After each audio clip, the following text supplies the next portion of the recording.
Hey guys, it's Musa back at it again for video number 3. Today I'm going to be talking about how I study in medical school and how my study habits have evolved ever since I've got here. But before that, I want to thank you guys for all the growth that we're seeing on the channel.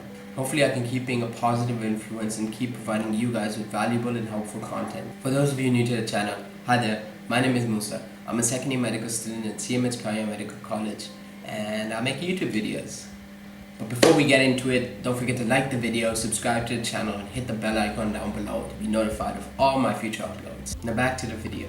I think it's important that I preface this video by saying that these study tips I'm about to tell you are what's worked for me and they're personal to me. What works for me might not work for someone else, and that's perfectly alright. We all need to experiment different study habits and study techniques to see which ones stick for us and which ones don't. But to be honest, the tips and strategies in this video is honestly stuff that I wish somebody told me when I was in 6th or 7th grade. It would have made my life a whole lot easier up until this point. The thing is, nobody really teaches us how to study. And for the longest time, I was doing it all wrong. I think it took me till the end of first year to realize how to properly study. So in my eyes, effective studying is broken up into 3 parts. There's focusing, there's understanding, and there's remembering. Before we get into the video, I think it's important for you guys to also know how I studied my entire life before discovering these techniques. I never had too much of an issue with the understanding or the remembering part of it, but I think focusing was really difficult for me. A lot of people told me I was academically bright when I was a kid, so I think that just made the desire to sit down and actually work hard on my studies non-existent. Like, I didn't want to do it. It took me a lot of time and eye-openers to realize that no matter how gifted you are at something, you gotta put in the dedicated, focused time for you to be successful at it. So I think this focus issue is one that most of us struggle with. And I think a lot of this is influenced by the way that today's society is rooted in overstimulation. If you open up your phone and go to Instagram, what are you gonna see?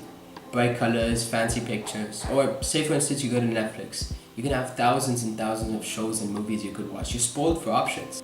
The truth is that these days, everybody wants to provide you with so many stimulating outlets so that you stay on their platform for as long as possible. So when one's brain is used to these high dopamine, highly stimulating activities such as TV, such as your phone, all this stuff, and then they sit down and try to do a low stimulating activity like studying, for instance, what do you think is going to happen?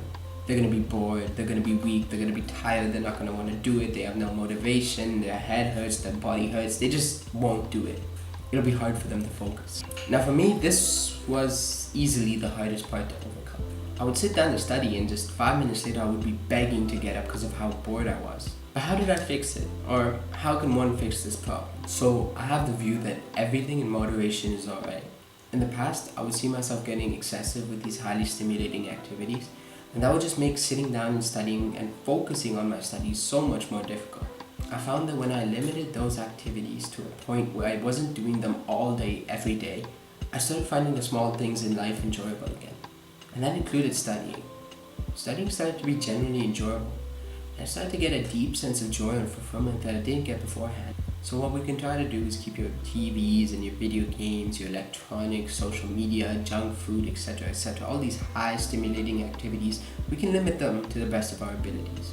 You could also kickstart the process by doing something like a dopamine detox, which I can talk about in another video if you guys are interested. For focusing, I also found techniques such as the Pomodoro method to be very useful. The Pomodoro technique in its essence is just a time management technique that splits up your break and your work into different intervals. Typically this will be something like doing 25 minutes of work and a 5-minute break for one Pomodoro. And you'll do 3 or 4 Pomodoros before taking a longer break. I used this method during finals and it worked really well for me. And how I used it was, instead of 25 minutes, I would work for 50 minutes, but then I'd give myself a 10-minute break. The benefits of this are simple. It gives you an allocated time for your work where your only focus should be your work, and it gives you an allocated time for your break where your focus should be on anything but work. And the break at the end is a nice reward, and rewards are really good ways for you to incentivize you just focusing on your work. Now, you've overcome the focusing part. You're sitting down, you're studying, and you're focused on your studying. What next? Now part 2 of effective studying is understanding your material. In my opinion, if you don't understand what you're studying, then what's the point of studying? Now a great tool you can use to understand your material is active recall. Now this video isn't long enough for me to get deep into what active recall is, but the basic idea is you're essentially testing yourself at every stage of the learning process, trying to retrieve information from your memory. Say for instance I'm studying neurogenic shock.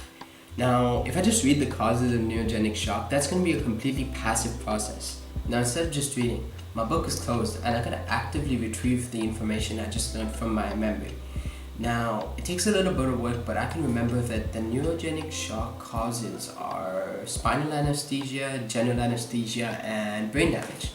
Now, it took a little bit of time and a little bit of effort for me to retrieve that information from my memory, but it just ingrained the concept that I learned much deeper. Putting information in your brain is easy and a passive process, but when you try to retrieve information from your brain outwards, that's difficult. That's an active learning process.